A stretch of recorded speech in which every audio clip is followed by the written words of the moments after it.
दोस्तों, क्या तुम भी उनमें से ही हो जिसको लोग बोलते हैं कि हवा चलेगी तो उड़ जाएगा? खा खा के थक चुके हो पर तुम्हारा वजन जो है वो ग्रो ही नहीं कर रहा है। आज से ये रोना बंद कर दो, क्योंकि वेट गेन सिर्फ खाने से नहीं होता। वेट गेन होता है एक एक्सट्रीम माइंडसेट से।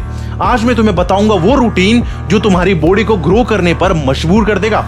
तो कॉपी पेन निकालो और ध्यान से सुनो। सबसे पहले एक बात समझ लो, कंफर्ट जोन में रहकर तुम्हारा मसल जो है वो कभी ग्रो कर ही नहीं सकता। तुम्हें अपने लिमिट को पुश करना पड़ेगा। आर्नोल्ड हमेशा कहते हैं स्ट्रेंथ जीतने से नहीं आती, तुम्हारी स्ट्रगल तुम्हारी स्ट्रेंथ बताती है। जिम में मेहनत करनी पड़ेगी।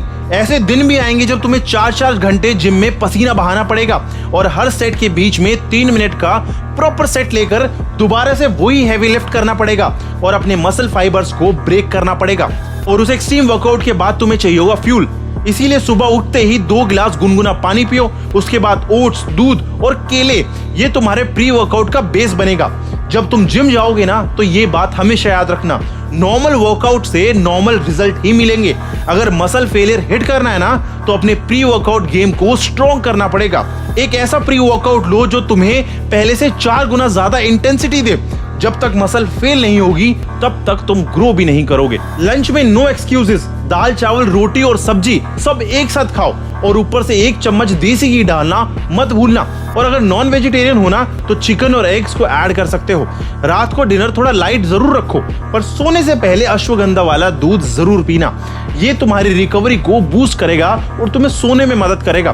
भाइयों, सिर्फ 15 दिन इस रूटीन को इंटेंसिटी के साथ फॉलो करके देखो। अगर तुमने जिम में फेलियर तक पुश किया और डाइट को प्रॉपर रखा ना तो रिजल्ट तुम्हारे सामने होगा। अब मैं तुम्हारी 3 सबसे बड़ी गलतियां बताऊंगा जो तुम्हारे वेट गेन को रोक रहा है और उसके सॉल्यूशंस भी। प्रॉब्लम नंबर 1, तुम्हारे डाइजेशन सिस्टम ही वीक है।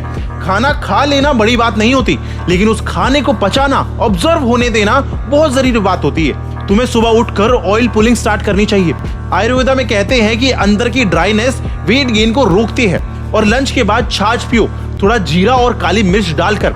ये तुम्हारे डाइजेशन को इतना फास्ट कर देगी कि तुम्हारा मसल गेन स्टार्ट हो जाएगा। प्रॉब्लम नंबर 2, तुम जिम में जाकर सिर्फ टाइम पास करते हो। सिर्फ खाना खाने से तो पेट निकल जाएगा, लेकिन तुम्हारे मसल्स नहीं निकलेंगे। अगर तुम्हें चेस्ट चौड़ी चाहिए, बड़े आर्म्स चाहिए, तो तुम्हें लिफ्टिंग करनी ही पड़ेगी। तुम्हें अपनी इंटेंसिटी को बढ़ाना पड़ेगा। तुम्हें अपने सेट्स को फेलियर तक ले जाना पड़ेगा। हर हैवी सेट्स के बाद 3 मिनट का प्रॉपर रेस्ट लेना पड़ेगा ताकि आखिरी रेपिटेशन तक तुम्हारी पावर बनी रहे। अगर एनर्जी लो लगती है ना तो वर्कआउट से पहले solid pre workout supplement try करो ताकि तुम अपनी लिमिट से बाहर जा सको। अब आती है हमारी प्रॉब्लम नंबर 3, तुम डर्टी बल्किंग कर रहे हो और सोच रहे हो तुम्हारा वेट बढ़ जाएगा। समोसे, बर्गर और कोल्ड ड्रिंक खाने से वेट तो जरूर बढ़ेगा, पर वो सिर्फ फैट होगा जो बाद में कम करना बहुत मुश्किल हो जाएगा। तो सॉल्यूशन क्या है? हमें इस चीज के लिए क्या करना चाहिए? तुम्हें क्वालिटी कैलोरीज पर शिफ्ट होना पड़ेगा। तुम्हें खजूर खाने पड़ेंगे, पीनट बटर खाना पड़ेगा, दलिया, भुने हुए चने खाने पड़ेंगे। अपने कार्ब्स को जितना हो सके कॉम्प्लेक्स रखो। रोटी और चावल दोनों को अपने लंच में मिक्स करो। ये सबसे सिंपल और इफेक्टिव देसी फॉर्मूला है। दोस्तों, वेट गेन करना एक प्रोसेस है, ये एक दिन का मैजिक नहीं है। अपने डाइट और अपनी ट्रेनिंग दोनों को ट्रैक करो। आज से ही इन 3 सॉल्यूशन पर काम करना शुरू करो और मुझे कमेंट करके बताओ कि तुम्हें सबसे ज्यादा प्रॉब्लम कहां पे आती है और मैं उस पे तुम्हें वीडियो बनाकर दूंगा। वीडियो हेल्पफुल लगी हो तो उसको शेयर जरूर करना अपने उस दोस्त के साथ जो पतलेपन से परेशान है। मिलते हैं अगले वीडियो में।